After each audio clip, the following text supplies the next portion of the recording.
So I'm trying this new thing because my Facebook lives keep getting pixelated, and so I'm trying out the eCam, and it has taken me 2 days to like sit here and tinker with it, and hopefully I got it figured out. And hopefully we're actually live on Facebook, truthfully, because that's where it's intended to go. But it tells me I'm live, but it doesn't show me anything else. So if you're here and you're catching this live, please put a one in the comments. And if you're catching the replay, please tell me that you caught the replay. Because this whole screen is new to me, so it's nice. It's nice. I like it, but it's definitely something to get used to. So, um, today I want to welcome you. Um, this is an invitation to thrive.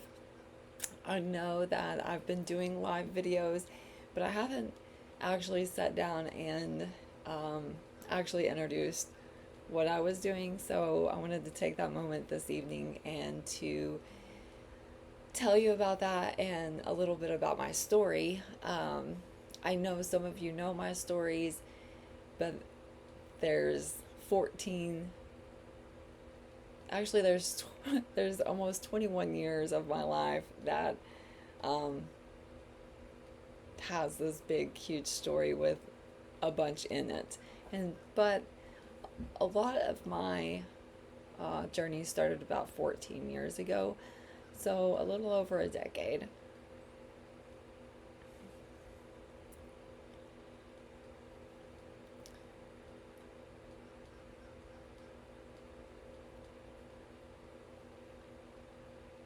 So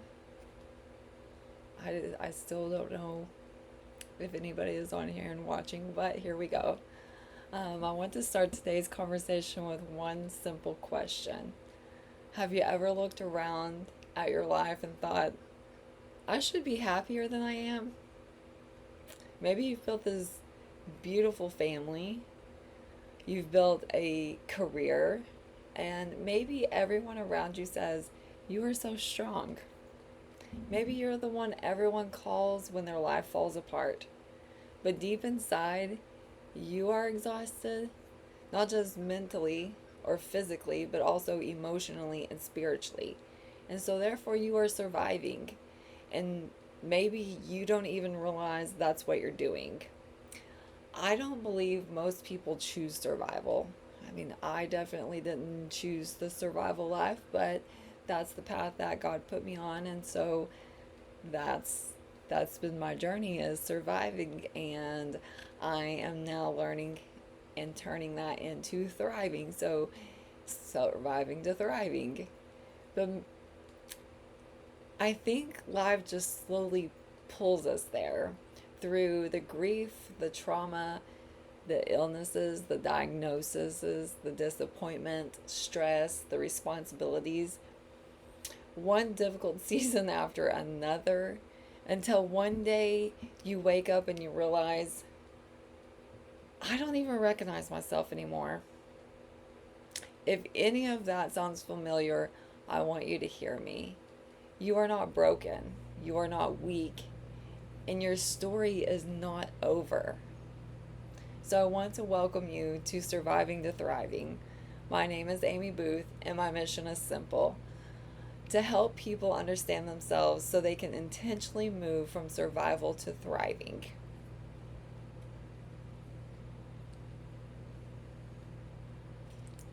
People often ask me, why did you create Surviving to Thriving? And the answer is simple, and it's because I needed it. 14 years ago, I lost my daughter. And if you've ever buried a child, I pray you never have to. But after she passed away, there was one sentence I heard over and over and over again. And that was, Amy, you are so strong. You are strong. You can get through this. You can do this. I could never survive losing a child. people saw strength that I didn't see in myself, but what they didn't see were the long nights, the tears, the questions, the conversations I had with God when no one else was around. And somewhere during that season, I made two promises, one to my daughter and one to God. And that was, I will not let this make me bitter. I will let this make me better. Did I know how? No.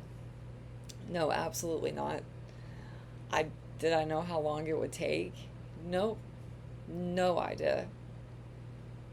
It took me 11 years to have a massive breakthrough. And during those 11 years, I was very angry with God. Even though I talked to Him all the time, I was still angry. But looking back, that promise became one of the first seeds of surviving to thriving. I, I knew bitterness wasn't the legacy I wanted my daughter to leave behind. So years later, life handed me another season I never expected. I looked in the mirror and I honestly didn't recognize the woman staring back at me. My body had dropped to around 90 pounds. I could barely walk. I was skin and bones, and my body was shutting down. And the doctors all kept telling me, "You're fine." I had one doctor tell me that my weight loss was self inflicted, and I got up and walked out of that office very fastly. But at the time, no one could tell me why. But imagine living in a body that no longer feels familiar. I definitely never felt like myself. And to this day, there are still bits and pieces of me that still doesn't feel like who I was before. And it's still really hard. It's still really hard. Will I ever feel like myself again? I won't ever feel like who she was, but I'm definitely going to be better than that. And that season taught me something. Healing isn't only about getting my health back. Sometimes healing is about it's about not losing yourself while you're waiting for the answers. And that is a very hard journey to go on, especially when you feel so alone. However, then came another unexpected chapter. So during my sickness and stuff, it was actually due to cancer. And that cancer, the root cause was due to chronic stress. So I then had surgery to remove the tumor, and it was in my neck, and it was almost 5 centimeters, and it was pushing my esophagus and stuff, and my airway completely closed. So my body had to learn how to breathe a different way, because your body's designed to do that. And so after the surgery, I lost my voice. And honestly, I thought it would be like laryngitis. It maybe would take a few weeks or maybe a month, because there are some people who do that and their voice comes back all by itself. However, instead, April marked 2 years. 2 years of learning how to speak again. And today, I am still in voice therapy. Like tomorrow, I go for an appointment. This is my third voice therapist that I have seen in 2 years.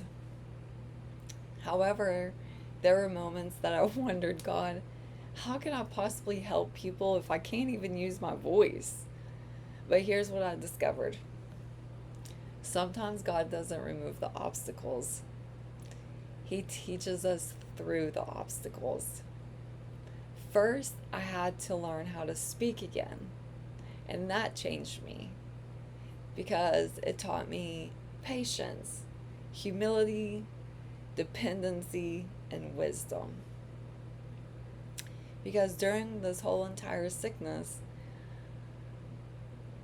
I had to be dependent on someone, and I've always been the independent go-getter, and so that was really hard, but the wisdom that came with it was amazing. However, then something happened that looked incredibly small. it's it was a huge one for me, but on the outside it was like a small thing to other people, but it completely changed my life.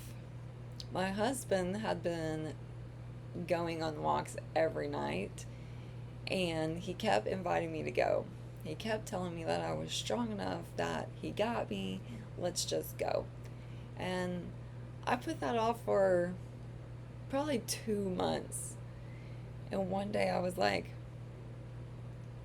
okay, I'm gonna go. So, honestly,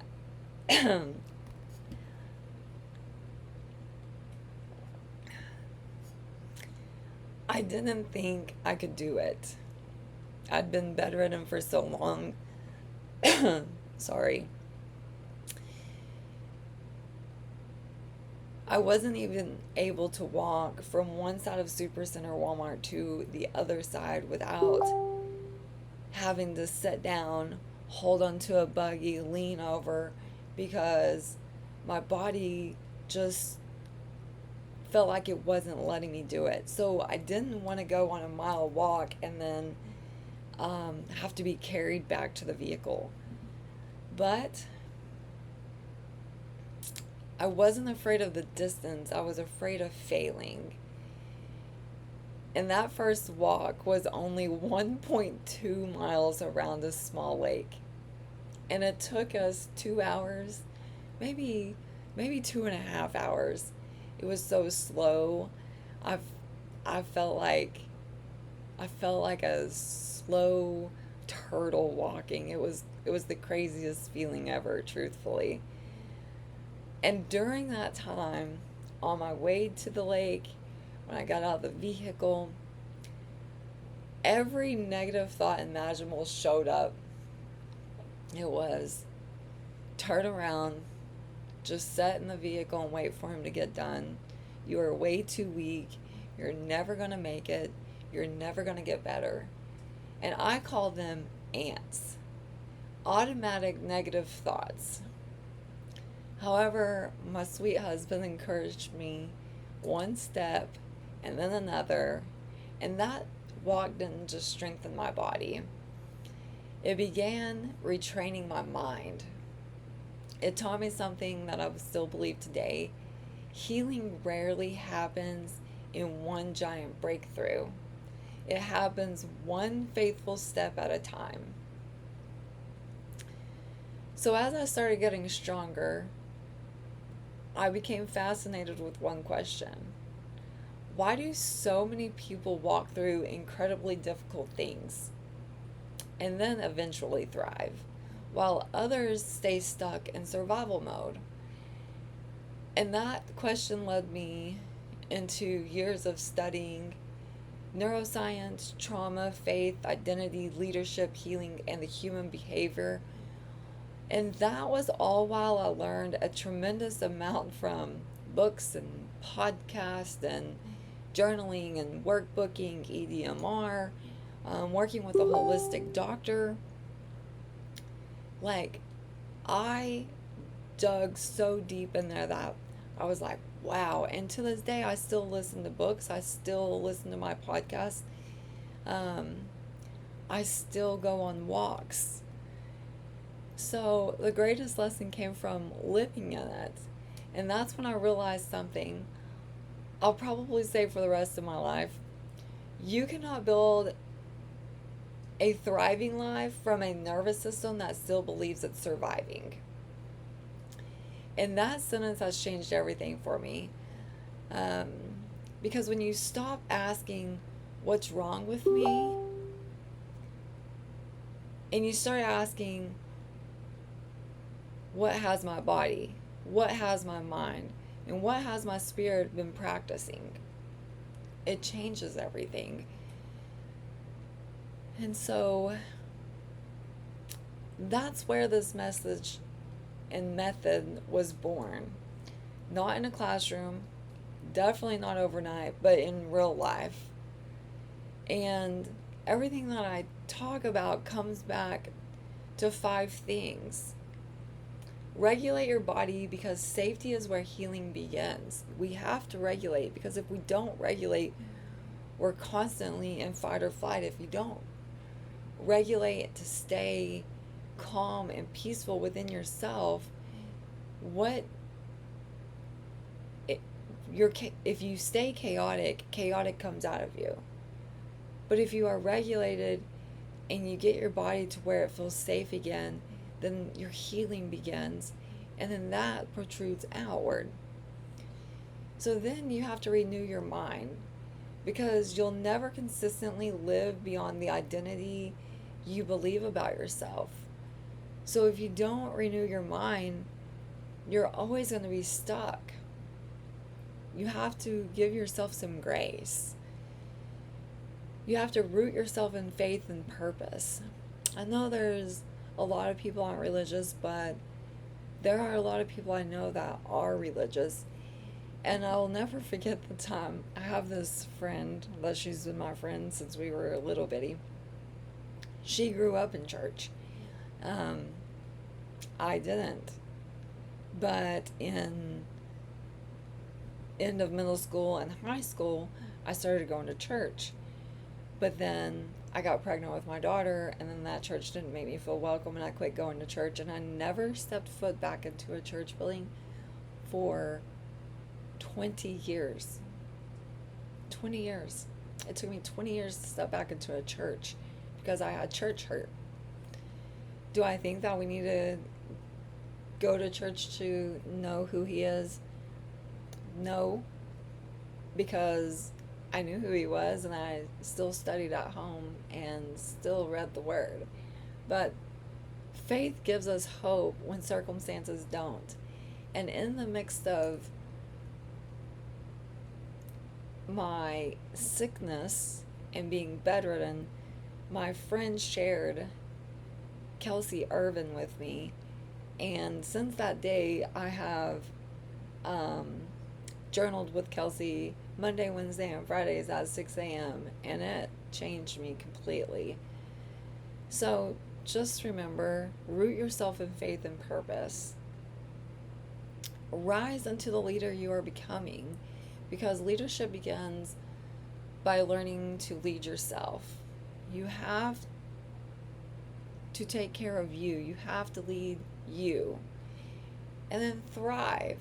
Not by living a perfect life, because let's face it, nobody's life is perfect. We all have issues, we all have flaws, but we can intentionally become the person God's created us to be.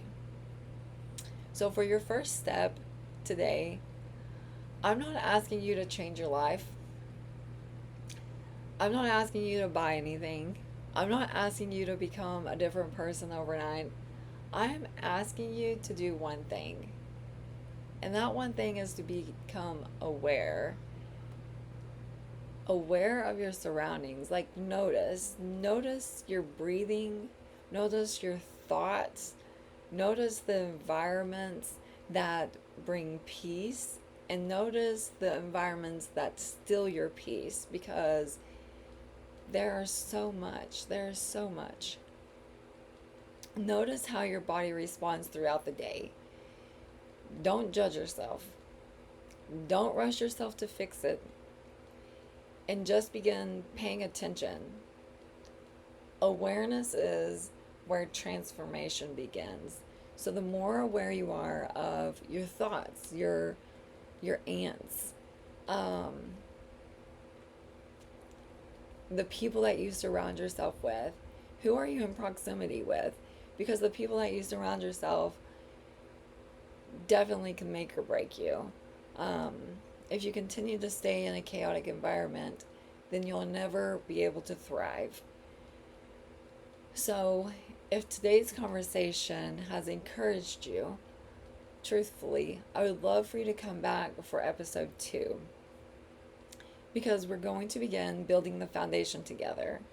We're going to explore why your environment may be shaping your nervous system more than you realize. And throughout this journey, I'll continue sharing the practices, the habits, faith, and wellness tools that have supported me in this journey. And my hope is that you discover the combination of resources that helps you move forward with wisdom and intention. But until then, remember, you cannot build a thriving life from a nervous system that still believes it's surviving. So this week, regulate your body, renew your mind, root yourself in faith and purpose, rise into the leader you're becoming, and together thrive. I will see you in episode 2 of Surviving to Thriving. Have a good evening.